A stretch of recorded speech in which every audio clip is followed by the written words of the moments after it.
Selamat datang di Gabut Nonton, teman-teman. Silahkan subscribe dulu ya. Yang sudah subscribe ya silahkan. Nah, silahkan nonton bersama. Kuy.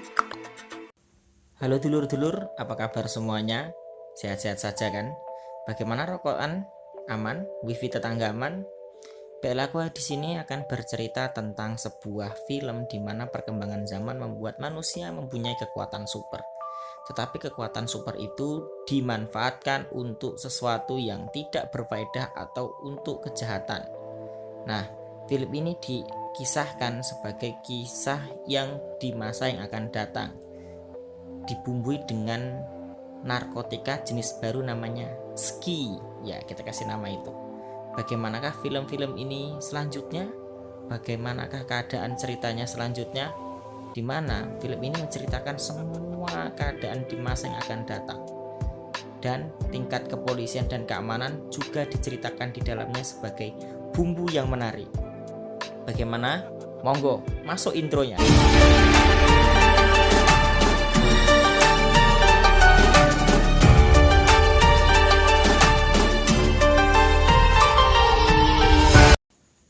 Delapan Kode. Ya, itulah judul filmnya. Nah, di sini kita akan diceritakan dari seorang ibu dan anak, di mana ibunya ini sakit parah. Dan sakit parahnya ini ya maklumlah, namanya ibu-ibu dah tua. Sakitnya cukup urgent. Nah, kita akan kenalkan tokohnya Mas Corner, dan ini adalah ibunya. Nah, Corner ini adalah seorang ganteng tapi pengangguran. Nah, kalau udah kayak gitu kerjanya serabutan. Di sini mereka bekerja menggunakan tenaga seperti biasa. Pada saat mereka ini sedang bekerja di pembangunan rumah, datanglah petugas kepolisian yang sedang mencari sesuatu. Di sini kepolisian sudah sangat maju. Mereka datang, sudah ada tim pengintai. Nah, pada saat mereka semuanya dibariskan dengan rapi di depan tempat kerja mereka, semuanya akan dideteksi dengan robot drone. Di mana polisi menangkap satu orang buronan. Buronan ini cukup berbahaya, di mana dia menggunakan kekuatannya untuk melukai orang. Nah, tuh kan baru ku bilang. Dan tanpa basa-basi seperti berpikir panjang, datulah robot yang hebat dan ya langsung dieksekutor gitu loh. Tapi sadis menurut saya. Tapi begitulah pihak keamanan di masa yang akan datang. Nah, di sini petugas kepolisian itu telah maju, di mana di depannya itu ada sebuah tank robot untuk pelindungnya. Kita di sini akan dikenalkan satu tokoh detektif Lau yang nggak asing kayak orang pemain Fast and Furious, dan temannya adalah si detektif John. Mereka adalah pembasmi, kalau di Indonesia namanya pembasmi kejahatan. Jadi mereka ini adalah bertugas sebagai detektif kepolisian. Saya jelaskan bahwasanya narkotika ski ini diambil dari sumsum tulang belakang manusia untuk dijadikan sebagai alat ekstra yang baru, tidak menggunakan ganja dan lainnya. Ya, seperti itulah keadaannya. Scene berpindah di mana ibunya Corner yang sedang dimarahi saat bertugas. Meskipun sakit, ibunya Corner tetap bekerja, di mana ia bekerja di sebuah toko dan dia sedang dimarahi oleh kepala tokonya. Tapi di sini Corner sangat tidak terima karena ibunya direndahkan begitu saja. Ya, macam mana anaknya tega kalau lihat ibunya dihina. Dalam perjalanan pulang pun, Corner dan ibunya berdebat di jalan. Di mana pendapatnya ibunya, engkau jangan menggunakan kekuatanmu. Tapi Corner merasa kasihan pada ibunya yang dicaci seperti itu. Keesokan harinya, Corner mencari pekerjaan dengan menunggu orang-orang yang membutuhkan jasanya dengan kekuatan listriknya, di mana itu yang dibutuhkannya. Lalu datanglah seseorang bernama Le Junet. Kita sebut aja ini adalah Le Junet. Le Junet ini mengajaknya untuk bekerja, di mana dia dibayar dengan gaji yang cukup sangat menggiurkan. Berapakah itu? $200. Pekerjaannya adalah maling. Iya maling, ya tetap aja kerjaannya maling.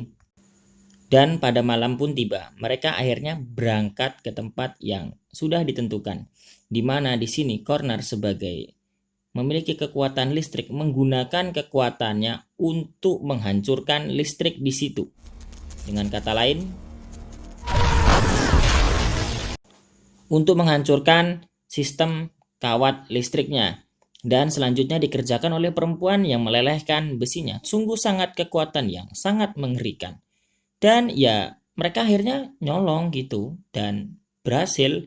Dan mereka bisa lari dari tempat situ dengan aman.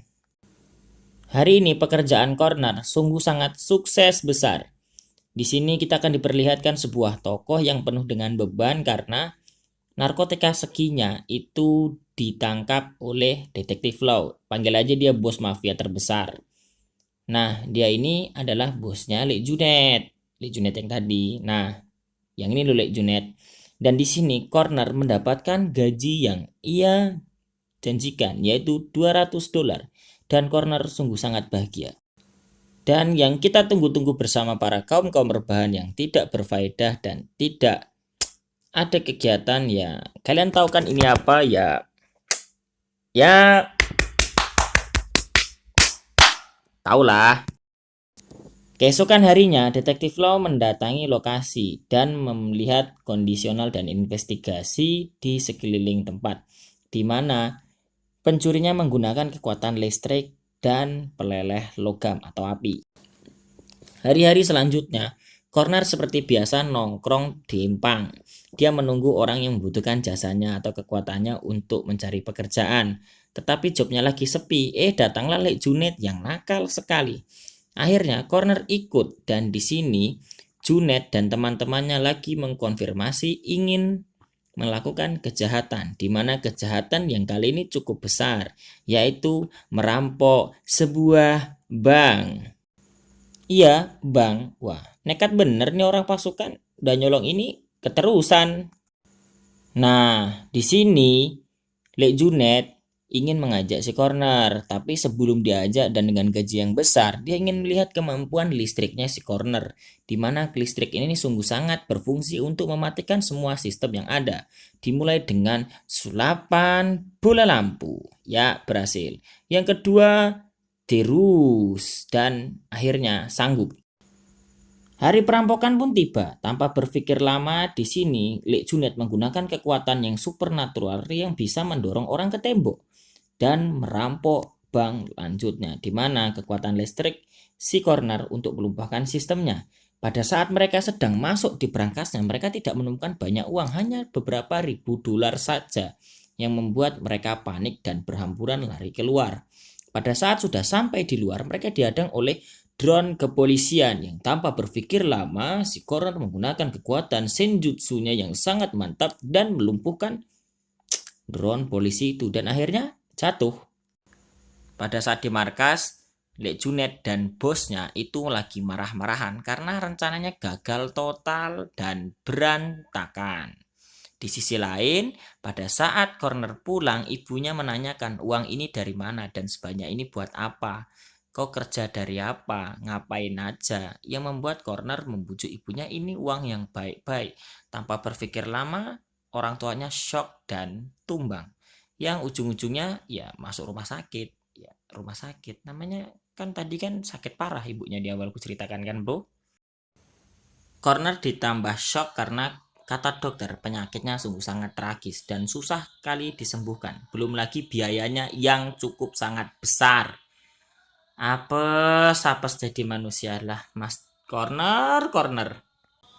Keapesannya ditambah lagi pada saat ia keluar dari rumah sakit dicegat Detektif Lau dan Detektif John. Dia menanyakan untuk diperiksa. Nah, mereka dipertanyakan tentang perampokan bank. Apakah itu kau? Dan si Lau merasa ini masih kurang bukti yang pada ujungnya si Corner bisa dibebaskan karena buktinya kurang lengkap. Hari berganti, Lek Junet dan Mas Corner akhirnya bertemu untuk menghadap si bos. Si bos ini menginginkan narkotika seki itu didapatkan dengan cara membajaknya dan menghalang-halingnya agar tidak dimusnahkan karena pembuatannya cukup sangat susah, yaitu tulang sumsum manusia belakang. Hari yang ditunggu pun tiba. Pihak kepolisian ingin memusnahkan barang bukti narkotika ski. dan dibantu oleh pasukan pelindung yaitu pasukan robot. Nah, tiba-tiba Dek Junet menghadangkan truknya di depan mereka. Dan Corner melumpuhkan pasukan polisi robot. Pihak yang lain mengambil narkotikanya itu untuk dibawa kabur. Tetapi di sini terjadi sebuah scene pengkhianatan di mana pasukan dari bos lain berkhianat dan membunuh pasukan Dek Junet yang ada. Di sisi lain, Corner dan Dek Junet ditembaki untuk disingkirkan, bertujuan agar si bos ini dapat menguasai semuanya.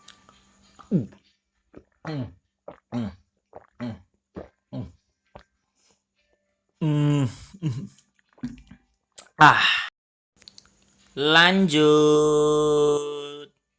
Nah, di sini Corner dan Dek Junet saling bertengkar tuduh-menuduh dan ingin membalaskan dendamnya karena temannya sudah tewas semuanya.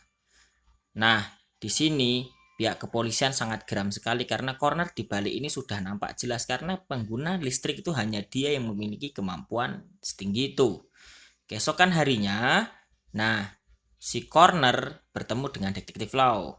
Mereka berbicara di kafe dan ingin menangkap si Corner silau ini. Tetapi Corner mengajukan sebuah banding di mana ia bisa mengetahui di mana narkotika itu tersebut.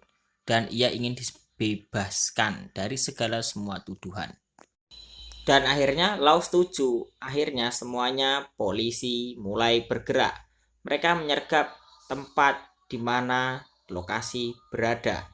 Di sini Lau dan John langsung menyergap tempat ya yang diduga diinformasikan oleh Corner dan ternyata hasilnya benar. Dan si bos akhirnya meregang nyawa. Ya, meregang nyawa karena disergap gitu. Udahlah bos, makanya jangan berkhianat. Nah, hasilnya kan dapat di dirimu sendiri. Syukurin, jan. Nah, di sini Corner akhirnya menjenguk ibunya karena masalahnya semua telah selesai. Tetapi pada saat dijenguk ibunya menghembuskan nafas terakhirnya dan pada akhirnya ibu Corner pun wafat. Nah, ya begitulah, dan nasib bos ya kita tinggalkan saja lah ya seperti Detektif Lau. Nah, pihak kepolisian memberikan penghargaan terbesarnya terhadap John dan Detektif Lau.